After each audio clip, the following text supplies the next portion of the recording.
और यहाँ तेरे भाई की कोई कमाई तो है नहीं, 1-2 हजार रुपए भेज देता है घर चलाने के लिए।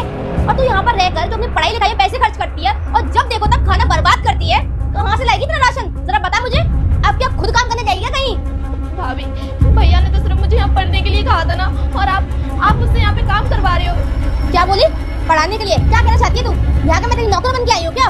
तुझे यहाँ पढ़ाऊंगी, पालूंगी, पोसूंगी। हाँ और हाँ, तुझे भी देख लूंगी और तेरे भाई को भी देख लूंगी, समझी? चुपचाप से सही से रोटियां ना। अरे जाना। खुशबू,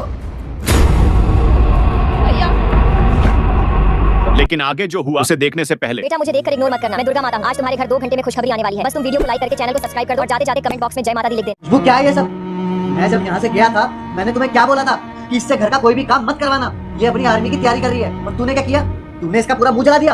अच्छा, तो तुम मुझे एक बात बताओ कि तुम मुझे इस घर में क्यों लेकर आए थे शादी करके? नौकरानी बनाने के लिए? और एक बात बताओ, तुम्हारी बहन पढ़े या फिर ना पढ़े, मुझे इससे क्या मतलब? चुप एकदम। अगर अब एक भी शब्द मेरी बहन के खिलाफ बोला ना तो अच्छा नहीं होगा। और हाँ, तूने इसका चेहरा जलाया ना, रुक तुझे तो मैं अभी बताता हूँ।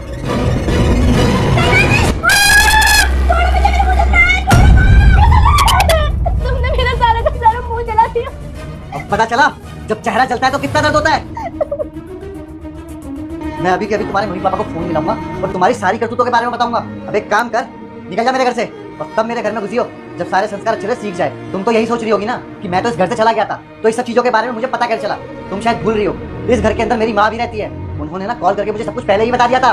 हेलो जागृत बेटा, क्या हो गया मम्मी? तुम ना जल्दी से घर आ जाओ। तुम्हारी बीवी ना मुझसे संभल नहीं रही है। अरे ठीक से बताओ तभी तो आ पाऊंगा। देखो जागृत बेटा, तुम ना जल्दी से बस घर आ जाओ। चलो ठीक है, मैं छुट्टी लेके आता हूँ। निकलो।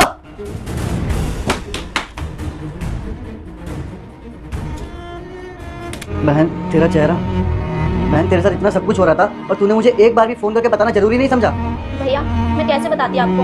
मैं ऐसा कभी नहीं चाहती थी कि मेरी वजह से आपको कोई परेशानी हो, इसलिए मैं अपने शांति से पढ़ाई भी करती थी और घर का काम भी, और मैं ऐसी हालत में भी सब कुछ मैनेज करके चलती थी।